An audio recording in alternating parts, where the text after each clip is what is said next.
how do you keep your hamstrings loose? If you've stretched your hamstrings and they've gotten loose for a second, but then they get tight again, I think I've got a solution for you today.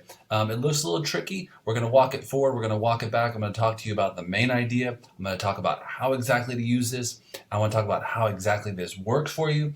And if it doesn't work, what can we do to kind of make it work for you? So the first thing here, this is a Jefferson curl. We're going to break it down first because the better you understand it, the more you can kind of get out of it. But this is a Jefferson curl with a Zercher hold. Zercher, typically the Zercher is done with the elbows and they do squats with them. Really all it's doing is changing the point of stress and contact on the body. You'll also see something else different here, a slant board.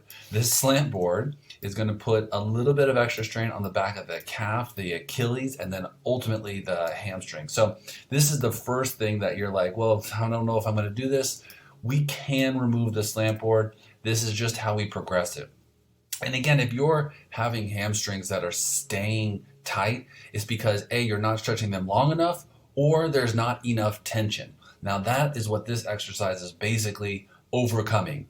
The amount of tension with this slant board is going to put extra load here on the posterior chain, starting from the ankle. So it's basically shoving his way back. So you'll see here from his heels to his hips that his heels are here, but his hips are kind of back. So he's having to shift his hips back this way to stay upright.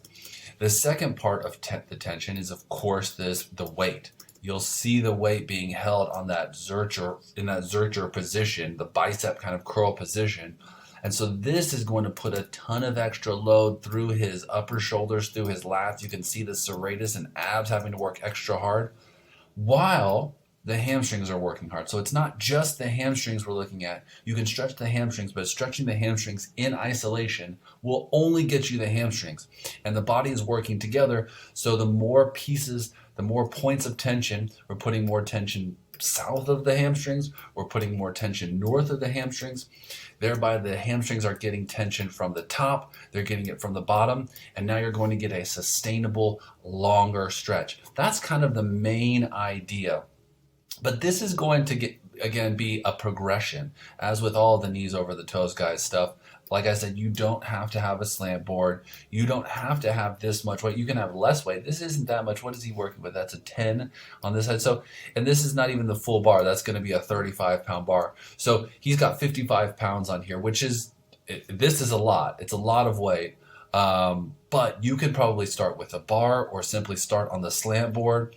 But you need to add a little bit of weight, a little bit of tension to combine with this. So let me kind of tell you a little bit more about how this works. We are getting tons of load and strain here into the hamstring, maximally because we are now flexing and this is ruling out the back. So he is going to have to take all the tension off of the back and it's going to be loaded onto the shoulders now. When it's loaded onto the shoulders and not so much the back is not able to contract. And so you're going to get a maximal stretch through this hip and posterior chain. This is going to be high up in the hamstrings. You can obviously see a lot of tension down here, low into the hamstrings. Now with this weight, he is going to have to contract and compress these abs to stay upright and then pull himself up back up. So once we have lengthened the hamstrings all the way down, lengthened this entire posterior chain maximally, lengthened it from the north side, hold on, let's see, lengthened it from the north side and lengthened it from the south side, we can get the absolute most tension into this hamstring and to these glutes as well. Lengthening from the top, lengthening from the bottom, with extra tension from the slant board, with extra tension from the weights.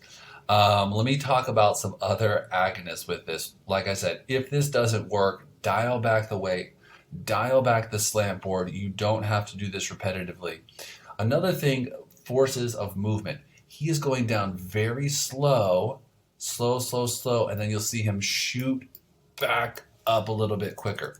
So really it's this is one of the things we talk about here often, but the eccentric lengthening. So as he goes down, these muscles are eccentrically working and lengthening. This is the health part. As doctors, we always use this in our therapy. basically the eccentric portion.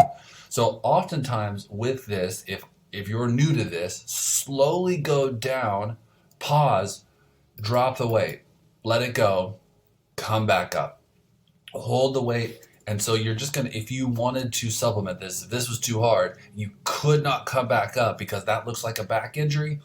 It's not for Ben over here, but if you were to start this and get too heavy, just bail out, just drop the weight. It's totally fine. But you see he's gonna have to engage his abs. His lats are lengthening. He's gonna be able to come all the way back up. So why do you need this? Hamstrings that won't stay loose. This hamstring, if your hamstrings won't stay loose, they haven't got enough tension or enough time. This is time under tension. If they haven't got enough tension, we can add tension from the north, i.e. the weight, or you can hold the weight in a different way. He's holding it in the Zercher. It's awesome. Or you can add tension from the bottom. So we can increase the tension via outside external sources or internally by kind of squeezing. We're not really doing that in this episode. I'm not doing this. We've done it in some other exercises.